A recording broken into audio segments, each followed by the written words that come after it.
आपल्याला आठवत असेल की साधारण 232 कोटी रुपये खरीपचे आपल्याला उपलब्ध झाले. परंतु 6 मंडळांना निधी देता आला नाही, कारण 50 कोटी रुपये कमी पडत होते.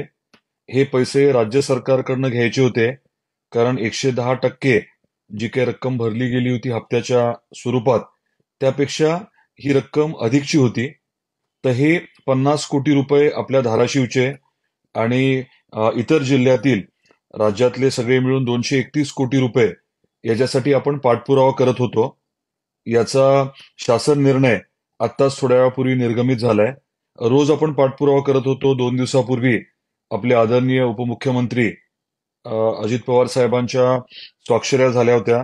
त्यांची स्वाक्षरी झाल्यानंतर मग काल कृषी सचिवांकडे आपण पाठपुरावा केला, त्यांची स्वाक्षरी झाली आणि आज शासन निर्णय निर्गमित झालाय.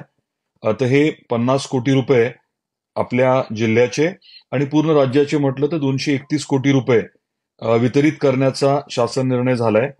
हे पैसे शासनाकडनं कृषी आयुक्तांकडे जातील, त्यांच्याकडनं EIC कडे जातील, विमा कंपनीकडे, आणि विमा कंपनीच्या माध्यमातून मग तातडीने शेतकऱ्यांच्या खात्यावरती जे 6 मंडळ आपले शिल्लक राहिले होते, त्या 6 मंडळातल्या शेतकऱ्यांना हे पैसे वितरित होतील. पुढच्या आठवड्यात लवकरात लवकर खात्यावरती पैसे उपलब्ध करून देण्याचा आपला प्रयत्न राहणार आहे. त्यासाठी स्वाभाविकच आहे की माझं पूर्ण लक्ष राहील. दुसरी बाब आपल्याला सांगायची होती ती म्हणजे आपल्या जिल्ह्यातील 3 सर्कल, धाराशिव, लोहारा आणि वाशी, या 3 सर्कलना दुष्काळी अनुदान हे उपलब्ध होणार आहे, कारण ते निकषात बसत होते केंद्राच्या. इतर तालुक्यांच्या बाबतीमध्ये ते निकषात बसत नसल्यामुळे काही सवलती उपलब्ध झालेल्या आहेत. त्या बाबतीतला GR आपल्यापर्यंत पोहोचला असणार आहे.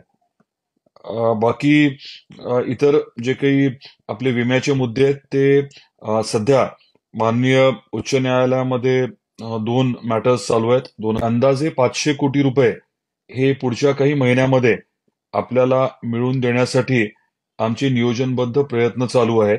हे देखील आपल्यापर्यंत मला पोहोचवायचं होतं. तर समअप करायचं म्हटलं तर हे 50 कोटी रुपये आमचा GR आज निघालाय आणि पुढच्या आठवड्यामध्ये प्रत्यक्षात आपल्याला खात्यावरती पैसे उपलब्ध होतील, या अनुषंगाने आमचं काम चाललंय. ही माहिती आपल्यापर्यंत मला पोहोचवायची होती.